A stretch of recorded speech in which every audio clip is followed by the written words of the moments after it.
بسم الله الرحمن الرحيم বিপ্লব আসবে, ইসলামের বিপ্লব।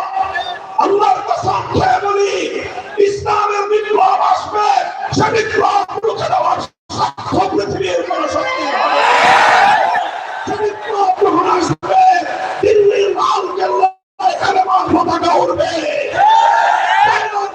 পথে পথে আল্লাহু আকবার ধ্বনি উঠবে, রাজপথে আল্লাহর বরত্বের জয়গান দেওয়া হবে।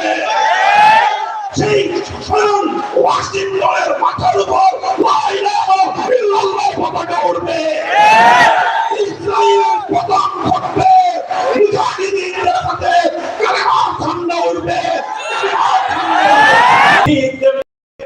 আজ পৃথিবীতে তাগুতের যে জয়গান দেখা যাচ্ছে, সারা পৃথিবীতে তাগুতি ব্যবস্থার যে জুলুম আর শোষণ চলছে, এই জুলুম আর শোষণের রাজত্বের কবর রচিত হবে। সেই কবরের উপর একটা ফুল গাছ ফুটবে, আর সেই ফুল গাছের ফুল ফুটবে, সেই ফুলের নাম হবে ইসলামী বিপ্লবের ফুল। আলহামদুলিল্লাহ, আজ বাংলাদেশ সেই বিপ্লবের জন্য একটা উর্বর ক্ষেত্র হিসেবে সারা দুনিয়ার সামনে নিজেদের পরিচয় তুলে ধরেছে। সারা দুনিয়াবাসী আজ জানে বাংলাদেশে বিপ্লব হয়েছে, কিন্তু সারা দুনিয়ার মানুষ এখনো টের পায় নাই বাংলাদেশের বিপ্লবের প্রকৃত স্বরূপ। সারা দুনিয়া টের পায় নাই ৫ই আগস্ট কি বিপ্লব হয়েছে।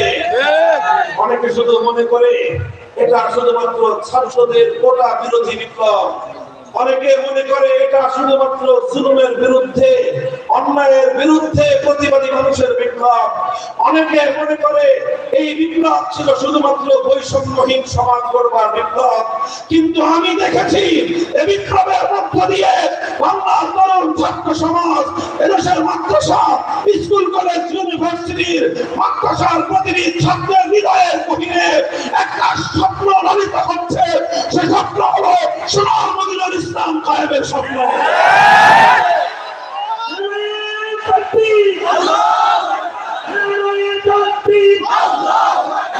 ইসলামের শত্রুরা হুঁশিয়ার সাবধান, ইসলামের শত্রুরা হুঁশিয়ার সাবধান, মুসলিম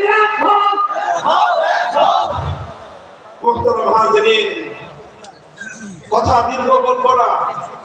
আল্লাহর পয়গম্বর মুহাম্মদ আরবি সাল্লাল্লাহু আলাইহি ওয়াসাল্লাম ওয়া হুয়া আস-সাদিকুল মাসদুক, আস-সাদিকুল মাসদুক।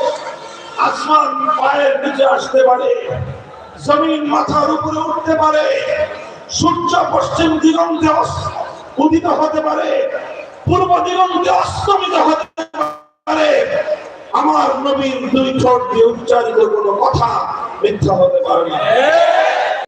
নিত্য নতুন ওয়াজ, কেরাত ও ইসলামী সঙ্গীত পেতে আমাদের চ্যানেলটি সাবস্ক্রাইব করে সাথে